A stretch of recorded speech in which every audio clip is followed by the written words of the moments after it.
Hoje nós iremos meditar na palavra do Senhor que se encontra no Evangelho de Mateus, no capítulo 6. Primeiro livro do Novo Testamento, Evangelho de Mateus, capítulo 6, dos versículos 25 ao versículo 34.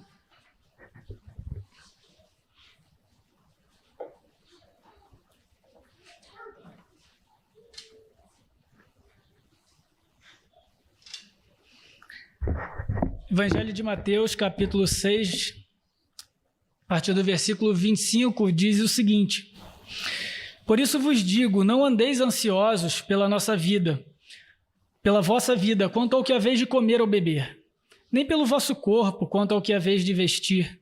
Não é a vida mais do que o alimento, e o corpo mais do que as vestes? Observai as aves do céu, não semeiam nem colhem, nem ajuntam em celeiros, contudo, o vosso Pai Celeste as sustenta. Porventura, não valeis vós muito mais do que as aves? Qual de vós, por ansioso que esteja, pode acrescentar um côvado ao curso da sua vida? E por que andais ansiosos quanto ao vestuário?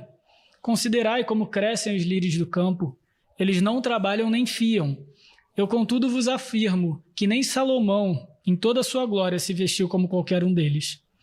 Ora, se Deus veste assim a erva do campo, que hoje existe e amanhã lançada no forno, quanto mais a vós outros, homens de pequena fé. Portanto, não vos inquieteis dizendo, o que comeremos? Ou o que beberemos? Ou ainda, o que vestiremos? Porque aos gentios é quem procuram todas essas coisas, pois o vosso Pai Celeste sabe que necessitais de todas elas. Buscai, pois, em primeiro lugar, o seu reino e a sua justiça, e todas essas coisas vos serão acrescentadas. Portanto, não vos inquieteis com o dia de amanhã, pois o amanhã trará os seus cuidados. Basta ao dia o seu próprio mal. Até aqui a palavra do Senhor. O texto que eu escolhi hoje, e aí acho que vem bem a calhar no dia do jovem presbiteriano, é que se há uma coisa que marca a juventude ou até mesmo a adolescência, é a questão da ansiedade.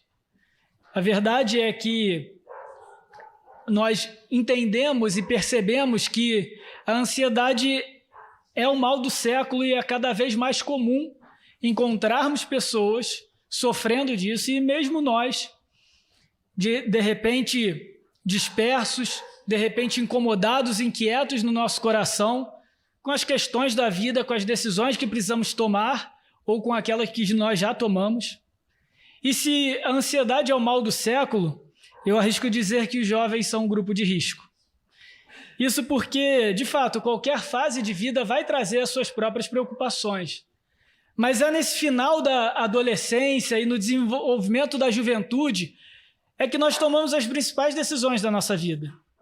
E também é nessa fase em que nós cometemos os piores erros, que nós vamos colher só lá na frente as consequências.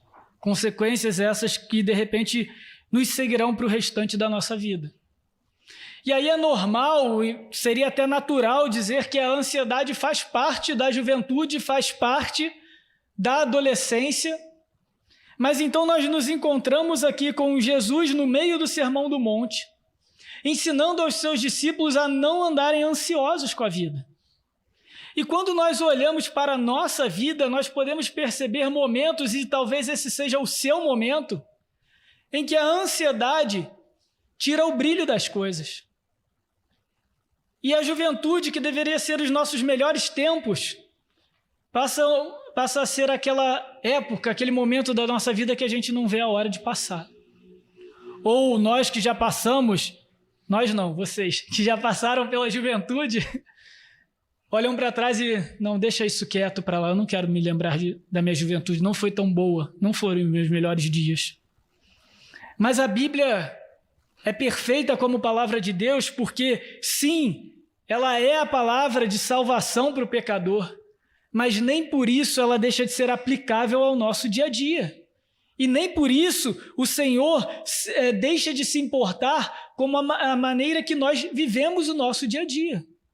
Sim, o Senhor nos salva de forma cósmica em relação ao pecado de morte em relação à corrupção da carne, mas ele também se preocupa como nós vivemos os nossos dias.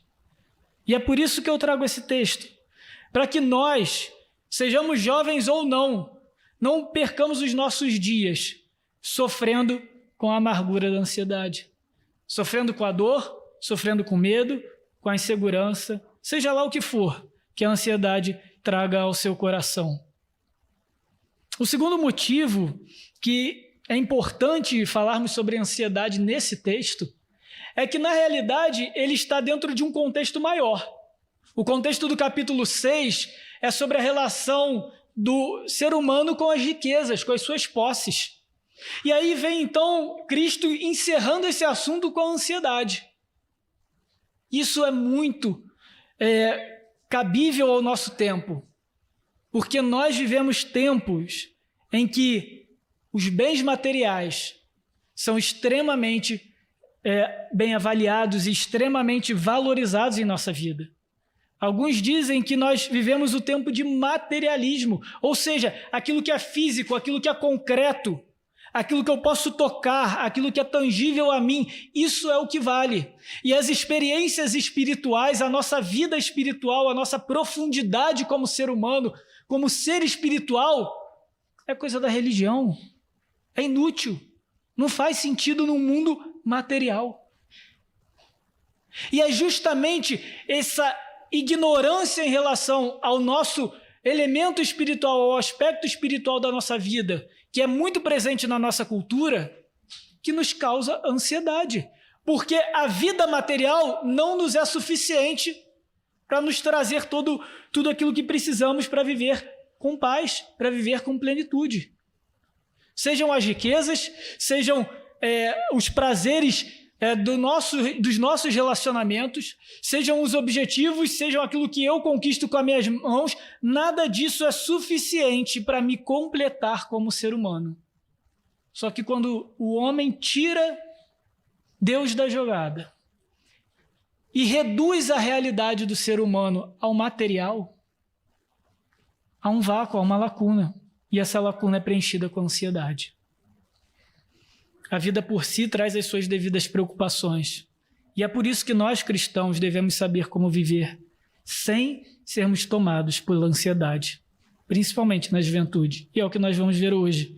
Nós vamos aprender de Cristo como viver livres da ansiedade desse mundo, com os olhos voltados para o seu reino eterno. Primeiro ponto, nós devemos priorizar aquilo que realmente importa. E Jesus abre o seu ensino no versículo 25, dizendo, para não andarmos ansiosos pela nossa vida. E, obviamente, no português, não perdemos um pouco a profundidade do texto, mas no original, na língua original, na qual o Novo Testamento foi escrito, o grego, ela tem mais de uma palavra para vida. Tem aquela vida que é a vida biológica, que é a vida do seu cachorro, do seu gato, do passarinho. É daí que vem o prefixo bios. Não é dessa vida que Jesus fala. Tem ainda aquela vida que, de fato, é nós como existência espiritual. É a vida que Deus nos dá na eternidade. É a vida que Cristo comprou para nós. É a nossa existência. É dessa vida que Jesus se refere quando ele diz, eu sou o pão da vida. Mas também não é essa vida que Jesus se refere aqui. E é interessante quando olhamos para o significado dessa palavrinha vida, a melhor tradução para ela seria alma. E é sobre isso a ansiedade. É sobre essa ansiedade que Jesus quer tratar no meu e no seu coração hoje. Aquela ansiedade que corrói a alma. Aquela ansiedade que impede a nossa existência de ser plena, de ser pacífica, de ser alegre nesse mundo. É aquilo que nos impede de ter paz de espírito. É disso que Jesus quer tratar aqui. Algumas pessoas usam esse texto de maneira equivocada para tentar endereçar aos problemas patológicos relacionados à ansiedade. Aqui nós não vamos entrar nos distúrbios de ansiedade. Por exemplo, o transtorno de ansiedade generalizada, o TAG. Não!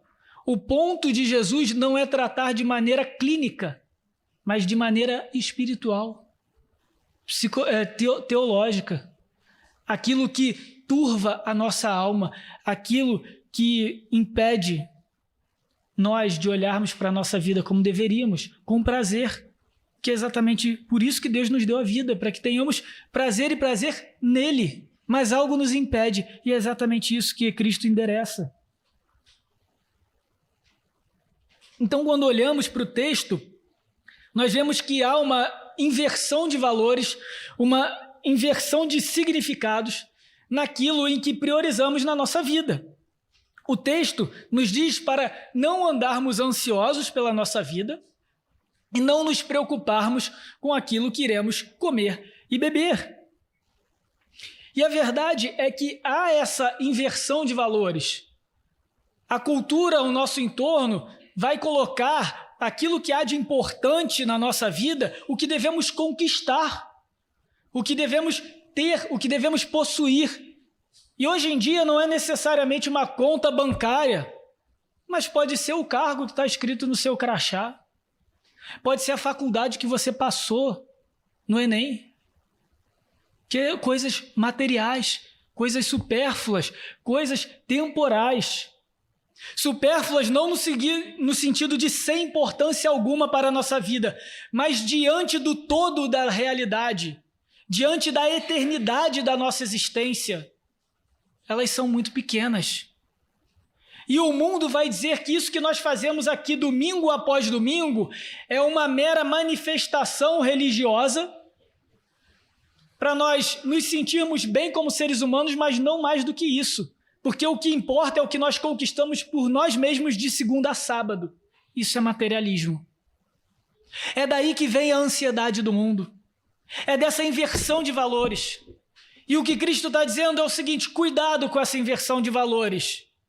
Não coloquem o material, o temporário, aquilo que é efêmero, aquilo que passa, à frente da sua alma, que é eterna. Porque a sua ansiedade dói na sua alma, não dói na sua conta bancária. Não dói no CEP que você mora. Dói na sua alma. E é dessa ansiedade que Cristo nos chama a atenção. Cuidado com os seus valores. Se você depositar os seus valores em algo errado, a ansiedade baterá à sua porta. E o que é essa ansiedade? O que nos atrapalha a priorizar a alma, a priorizar as coisas espirituais, a priorizar aquilo que é eterno? É justamente essa ansiedade que nos tira o foco daquilo que é importante. É interessante que esse termo ansiedade aparece em outra cena com Jesus. Vocês que já têm uma caminhada cristã um pouco mais longa vão lembrar de Maria e Marta, duas irmãs.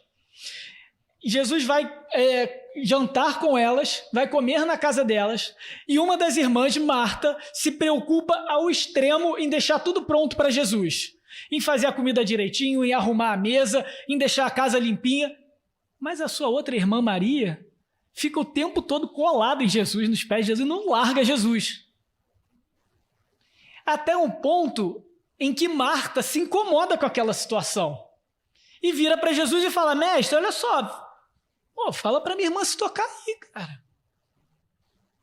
Tô aqui trabalhando, tô aqui tentando te servir, sabe? Você é um Messias e minha irmã não faz nada, tá aí largada no teu pé.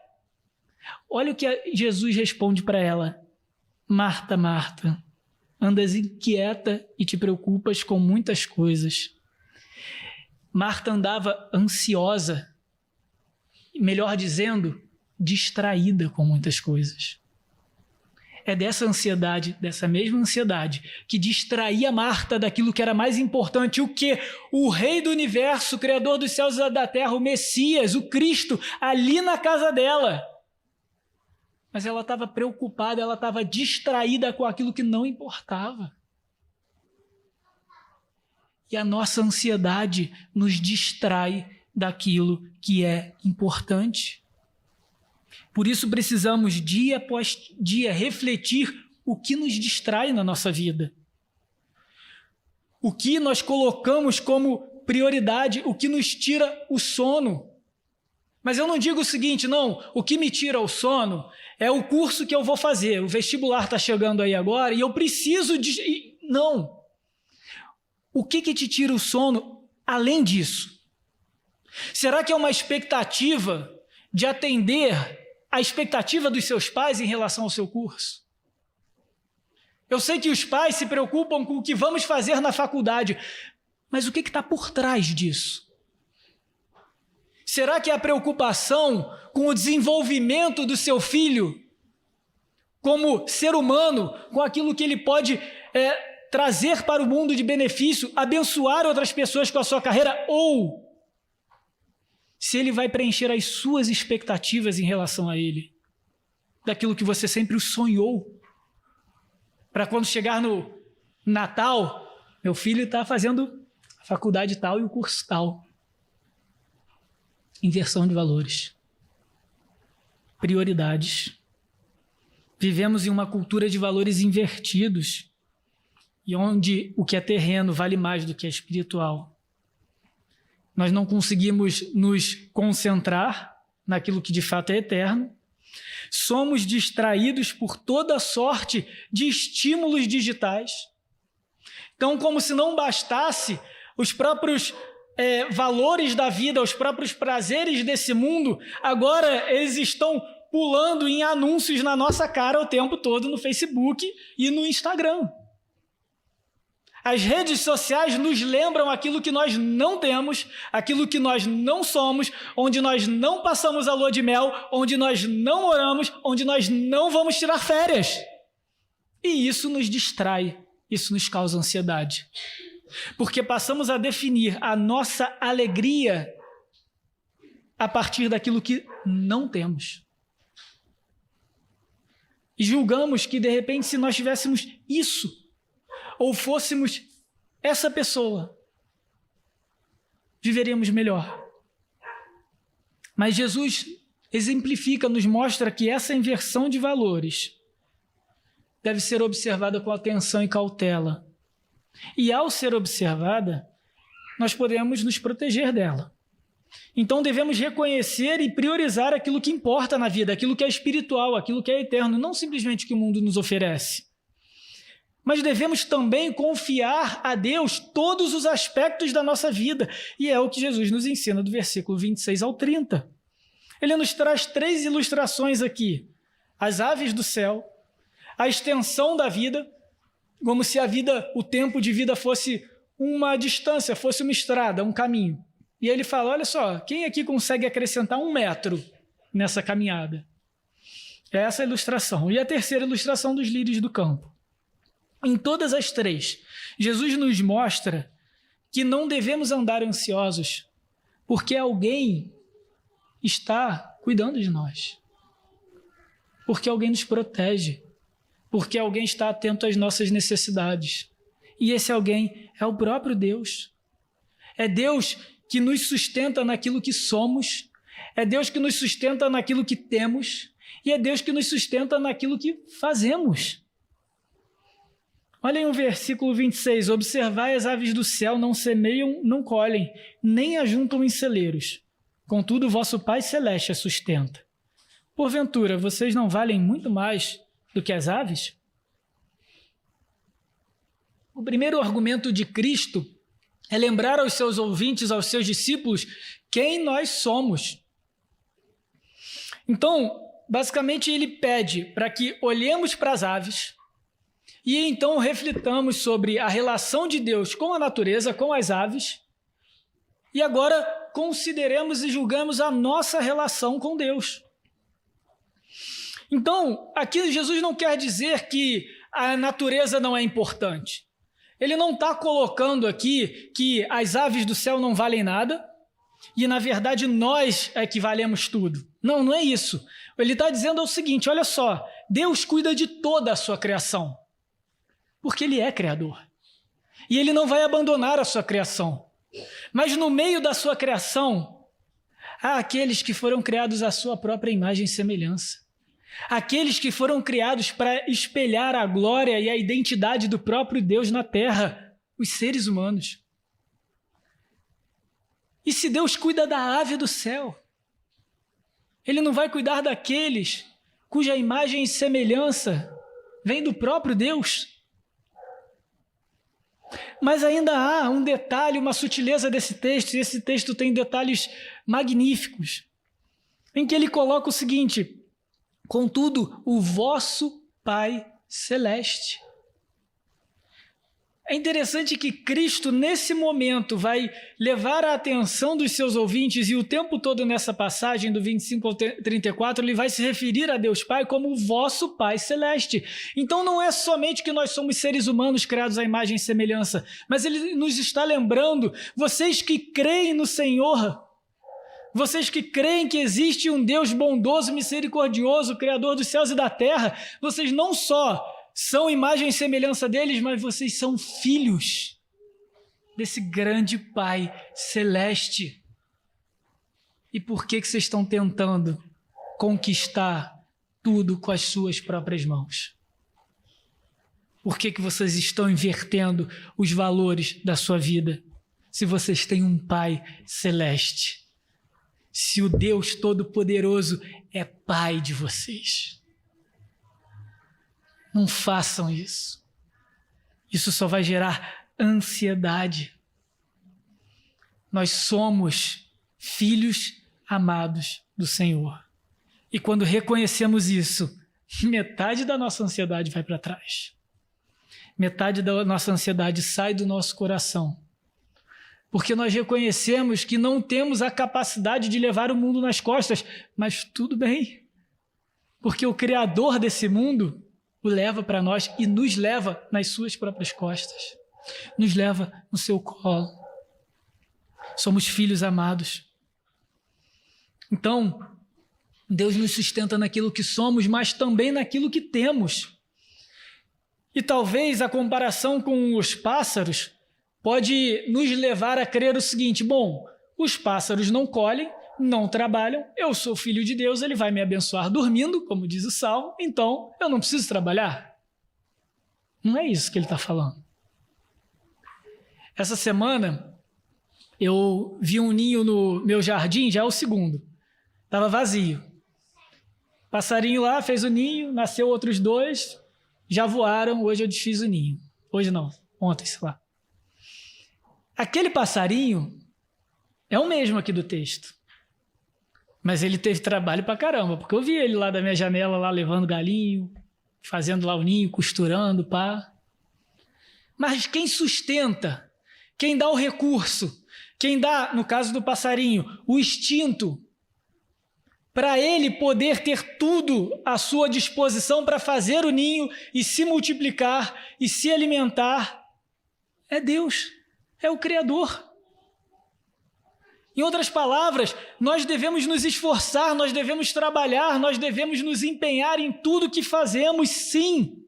Mas lembrando que é pela graça que nós colhemos e não pelo mérito e não pelo resultado. Não é pela nossa inteligência, não é pela nossa força, não é pelo nosso preparo, não é pelos nossos recursos. É pela graça.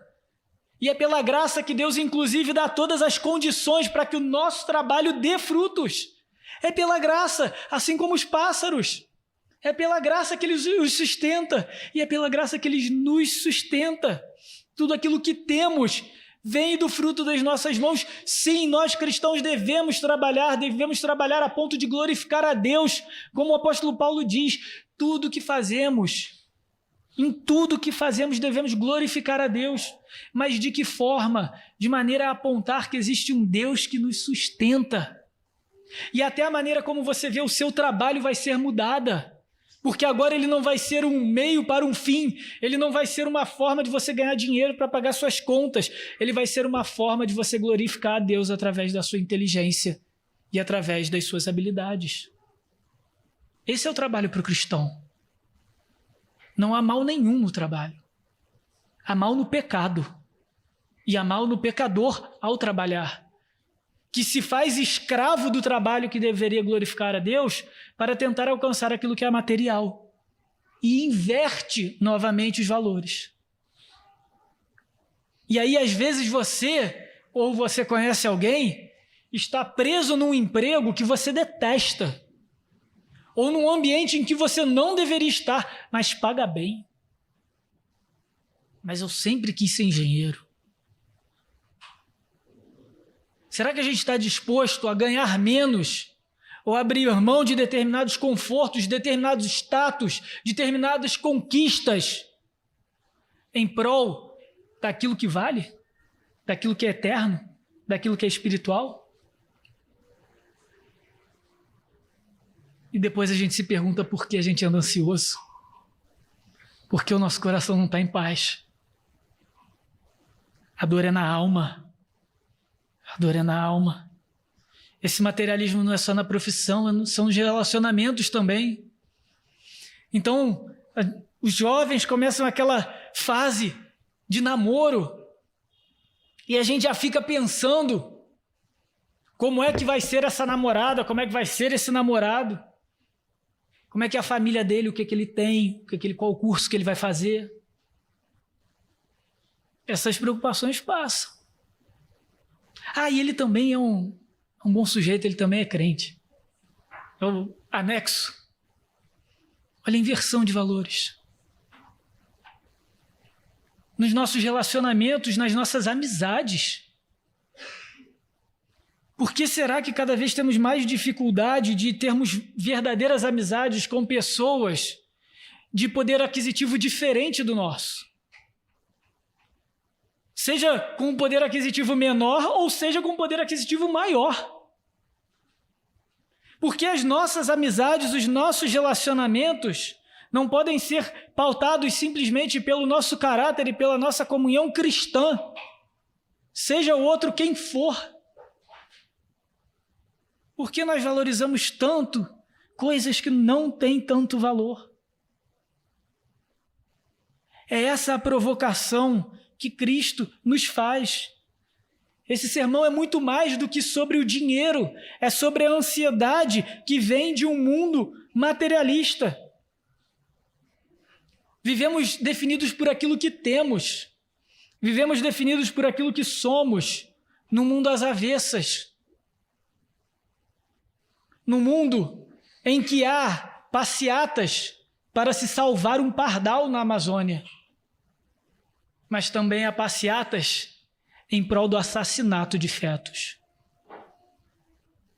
Nós não valemos mais do que as aves do céu. Mas há pessoas que nesse momento levantam cartazes pró-aborto e pró-meio ambiente. Eis a loucura dos nossos tempos. Deus nos sustenta naquilo que nós fazemos também. E aí, nesse sentido, nós vemos que aquilo que nós fazemos gera frutos, dá resultado não pelo nosso mérito, mas pela boa graça do Senhor. É o que é o que Cristo aqui nos ensina quando ele diz: olha só, você pode trabalhar, você pode andar ansioso, você pode fazer o que você quiser, mas você consegue acrescentar 1 centímetro, ou melhor, 1 segundo da sua vida? Não. E a gente vê aí bilionários como Elon Musk, por exemplo, aí investindo rios de dinheiro, milhares, milhões de dólares em todo tipo de tecnologia para vencer a morte, para ganhar 1 segundo. É criogenia, então eu vou me congelar e aí um dia, quando a medicina estiver muito avançada, alguém vai me descongelar e eu vou estar vivo por mais um pouquinho que seja. Ou eu vou fazer o download da minha mente, do meu cérebro, para a nuvem e depois fazer o download de novo, o upload para a nuvem e o download para um corpo cibernético. Gente, ansiedade querendo acrescentar 1 metro. Cristo ri com tristeza dessas pessoas, porque há 2000 anos ele já havia dito: quem pode? Quem pode? Nem todo o seu dinheiro vai conseguir te acrescentar 1 segundo a mais de vida. Portanto, o fruto das nossas mãos, aquilo que fazemos, vem do Senhor. E ainda há a terceira ilustração dos lírios do campo. E aqui mais um detalhe, mais uma sutileza desse texto belíssimo. No texto de Lucas, Lucas é um pouco mais sucinto, mais historiador, né? Como a gente está vendo aí na nossa série aí de Atos. Então ele diz, vejam os lírios do campo. Mas Mateus não. Mateus é mais detalhista. Mateus é mais sutil na escrita. Ele diz, vejam como crescem os lírios do campo. Como crescem os lírios do campo? De fato, eles não trabalham nem fiam, mas são mais lindos do que qualquer roupa que podemos fazer. E aí ele faz a comparação ao rei Salomão. Mas é interessante, e aí voltando aqui, eu vou dar muitas ilustrações de jardim, que eu estou adorando isso. É a primeira vez que eu moro em casa, eu estou super me divertindo lá na jardinagem. E aí a gente começa a plantar os negócios, acha que não vinga. E aí, de repente, tem uma manhã assim mágica que você acorda, parece da noite para o dia Deus abençoa, aí pinta aquele brotinho verde. Gente, mas todo dia, sem brincadeira, todo dia, às vezes, 2 vezes por dia eu vou lá e fico olhando. E não acontece nada. Aí eu descobri essa semana que vai dar 5 tomatinhos. Fui igual criança, falar com a Natália. Todo Natal a gente vai ter 5 tomatinhos. Adorei. Apareceu, gente. Como é que aquele tomateiro fez? Igual o lírio do campo. Sem eu perceber. No trabalho do dia a dia. No ordinário. É assim que a gente é abençoado. É no ordinário. E o nosso mundo fica jogando nas nossas costas que a gente precisa conquistar tudo. Que a gente precisa ser incrível, a gente precisa se destacar na multidão, a gente precisa ser o melhor, a gente precisa marcar o lugar para onde a gente passa. E Cristo fala, cara, olha como crescem os lírios, ninguém percebe que eles crescem, mas quando eles crescem, nem você se equipara a eles em beleza. E a nossa ansiedade, e se nós formos sinceros no nosso autoexame, a nossa ansiedade está justamente no ordinário, naquilo que nós tentamos controlar no nosso dia a dia. A vida vai ter preocupações, é claro, gente. É claro que na hora ali que você está na frente da prova do vestibular, eu passei por isso. Você sua frio, cara. Você está na tua primeira entrevista de emprego, cara, você pensa, pô, e agora? Já fiz 10. Será que agora vai? Primeiro filho, quando eu descobri que a Natália estava grávida, cara, fiquei em extrema alegria. Eu falei, caraca, e agora, maluco? Ficou puxado agora. E eu olho para aquele pequeno e falo, cara, não tem volta, maluco. Ele está crescendo aqui, igual o lírio do campo, eu só vejo maior. E aí? Cara, bate medo. Mas não é disso que Cristo está falando, não é disso que eu estou falando. Eu estou falando do ordinário. Eu estou falando daquela ansiedade da gente querer ter o controle o tempo todo de todas as coisas, de que tudo, nos mínimos detalhes, tem que sair exatamente como a gente quer, como a gente acha que deveria ser. É o ordinário que rouba a nossa paz, e é no ordinário que a gente glorifica a Deus e encontra a paz de Cristo. Porque a obra de Cristo, embora cósmica, embora soberana, embora todo-poderosa em sua salvação, ela foi ordinária. Porque Cristo andava pela Palestina pregando o que as pessoas diziam? Aquele ali não é o filho do carpinteiro? Ordinário. Ordinário. E o nosso coração, a nossa alma, não se aquieta porque a gente busca o extraordinário. Deus não nos convida a buscar o extraordinário. Às vezes até a sua vida com Deus, o seu relacionamento com Deus, você está buscando algo extraordinário. Você está buscando uma visão, você está buscando fumaça, você está buscando anjos, palavra escrita no céu. Gente, para com isso. Olha para o lírio do campo. Deus vai revelar sua bondade, o seu amor no ordinário. É em cada dia que você acorda, como a palavra dele nos diz, que as suas misericórdias se renovam a cada manhã. É a cada manhã que nós devemos confiar no nosso Senhor. São nos mínimos detalhes, mas é no ordinário. Esquece o extraordinário. Porque, como segue o nosso texto, no versículo 33, quem busca o extraordinário é o mundo, É por isso que Jesus diz: essas coisas são os gentios que buscam. Quem são os gentios no Novo Testamento? Os gentios são os outros povos. É isso o significado. São os outros povos. Que povos? Que outros? Aqueles que não fazem parte do povo da aliança. Aqueles que não têm uma aliança, um relacionamento de salvação com Deus. São os outros, são todos os outros. São aqueles que não creem em Deus.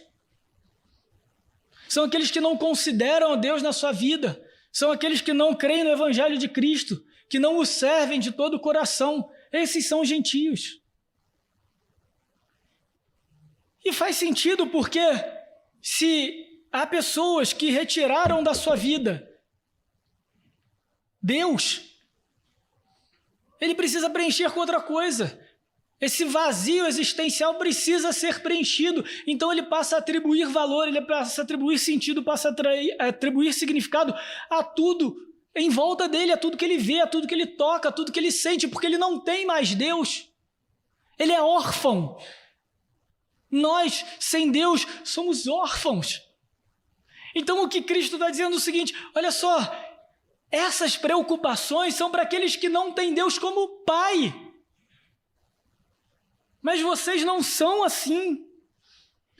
Vocês não são assim porque, como diz o apóstolo Paulo na carta aos Colossenses, vocês foram libertos do império das trevas. E Cristo nos transportou para o reino, e Deus nos transportou para o reino do Filho do seu amor. É interessante isso, o apóstolo Paulo usar essas palavras, que Deus nos transportou para o reino do Filho. E o que o Filho, Jesus, está nos dizendo aqui é o seguinte: olha só, são os gentios que procuram essas coisas.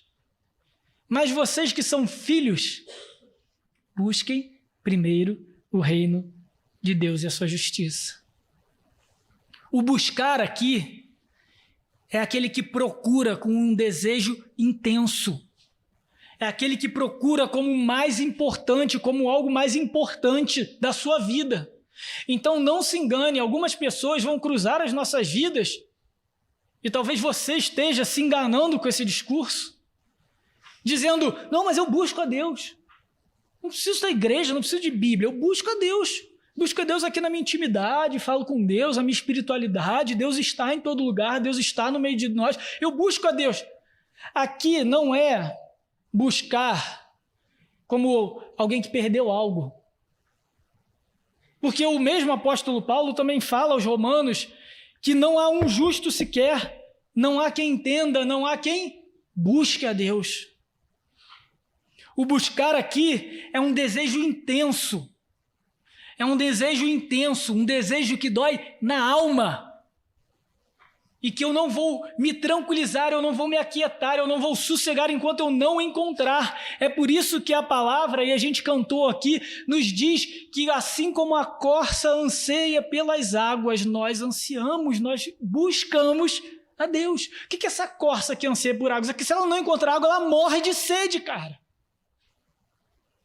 Então não é simplesmente buscar a Deus para viver uma espiritualidade. Isso não é buscar a Deus.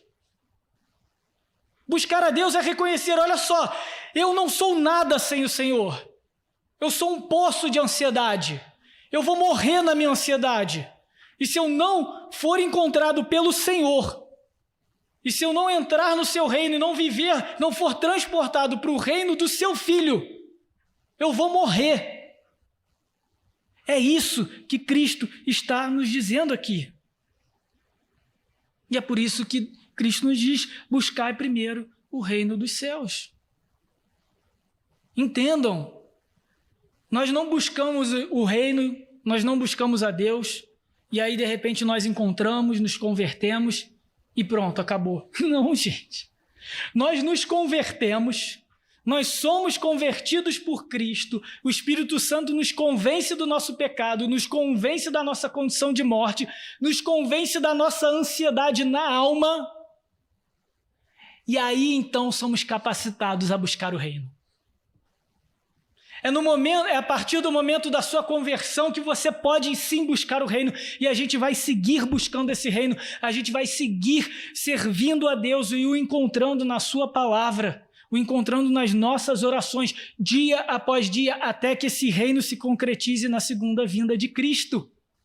O reino chega para nós cristãos de antemão quando nos convertemos e, de repente, a realidade abre aos nossos olhos. E é por isso que nós não devemos parar de buscar esse reino. Buscar ao reino é a tarefa e a marca daquele que é cristão verdadeiro e não daquele que tem interesse em Deus. E chegamos então no versículo 34, na conclusão do nosso texto. Portanto, não vos inquieteis com o dia de amanhã, pois o amanhã trará os seus cuidados, e basta ao dia o seu próprio mal. Não é que nós não devemos estudar para as provas, preparar o nosso currículo, melhorá-lo, buscar uma boa carreira, buscar uma boa família, nos empenhar na família que temos. Não é isso. Devemos fazer isso tudo. Mas devemos primeiro buscar o reino de Deus. O buscar primeiro não é uma ordem na lista. Primeiro você busca o reino de Deus, aí depois você busca a sua família, depois você busca o seu trabalho. Não, gente. É buscar como aquilo que você tem de mais importante na sua vida. A gente vai precisar fazer todas as outras coisas. As nossas contas precisam ser pagas, os boletos vão chegar, as notas vão chegar, o boletim vai chegar, a gente precisa seguir com a nossa vida. Mas a gente atribui aquilo como que a gente tem de mais importante na nossa vida, o reino de Deus. E a gente segue com a nossa vida. Então, sim, o cristão é aquele que planeja, é aquele que organiza, é aquele que antecipa aquilo que for necessário, mas ele não deposita a sua segurança naquilo que ele faz. Ele deposita a segurança naquilo que ele é em Cristo, Filho do Pai Celeste. E a todos nós, queridos, principalmente os mais jovens, Cristo nos oferece um caminho de paz por esse mundo de trevas. Nós vamos sofrer, vai ser difícil, mas nós não precisamos morrer na nossa ansiedade. A nossa alma pode descansar tranquila, porque nós não precisamos nos preocupar com amanhã. Cada dia vai trazer o seu próprio mal, mas o amanhã pertence a Cristo, porque no amanhã ele virá com o seu reino e acabará com todo o mal. E aquilo que ele começou no nosso coração, aquilo que ele começou na cruz e na ressurreição, ele vai concluir nessa terra, de maneira física e terrena, visível, material, como deve ser. Esse é o amanhã que nos aguarda. E é porque o amanhã é tão precioso para o crente que a gente não precisa se preocupar com ele. Porque a gente sabe qual é o nosso amanhã. Qual é o amanhã que nos espera? E o restante, deixamos a Deus. Confiamos no Senhor, que sabe de todas as nossas necessidades. Oremos. Bondoso Deus e amado Pai, louvamos ao Senhor pelas suas palavras, pelo ensino de Cristo essa noite. Louvamos ao Senhor porque pela tua bondosa e misericordiosa ação, pela tua graça, o Senhor nos fez filhos. E assim o Senhor cuida de nós como um Pai bondoso que o Senhor é.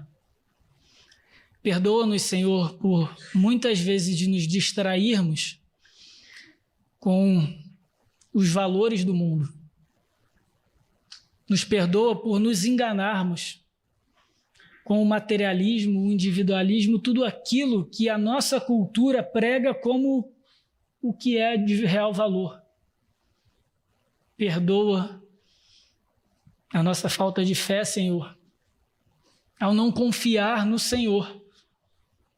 As pequenas coisas, o nosso dia a dia, as nossas pequenas tarefas, os nossos pequenos esforços, tem misericórdia de nós, Senhor. E a promessa de Cristo aqui, que o Senhor cuida dos seus filhos. porque o Senhor é Deus bondoso, por isso cuida da tua igreja, cuida daqueles, Senhor, que o Senhor chamou em Cristo Jesus. Tira de nós toda a ansiedade pecaminosa, toda a ansiedade que não vem do Senhor. Tira do nosso coração as preocupações do mundo que deterioram a nossa alma, Senhor. Dá-nos coração tranquilo, dá-nos coração alegre, dá-nos coração em paz para pregar o evangelho do reino de Cristo, Senhor. Fortaleça-nos a todos, principalmente aos mais jovens, aos adolescentes e até mesmo, tristemente, mas até mesmo as nossas crianças, que absorvem, que consomem a ansiedade do mundo a grandes goles. Senhor, tenha misericórdia dos nossos e ajuda-nos como igreja a dar-lhes todo o cuidado, todo o amor, toda a comunhão, tudo aquilo que precisam para se desenvolverem em Cristo e glorificar o Teu nome como Teus filhos, Senhor. Peço também, Senhor, por aqueles que ainda sofrem, ainda estão escravos da sua ansiedade, que o Senhor os liberte, Senhor, que o Senhor lhes ensine pela fé, que é dom do Senhor, a confiar somente em Ti todos os aspectos da tua vida. E é em nome daquele que venceu a morte, em nosso nome, em nome do Senhor da igreja, em nome do Senhor do sábado, em nome do Senhor do amanhã, Cristo, o alfa e ômega, o princípio e o fim, que nós oramos. Amém.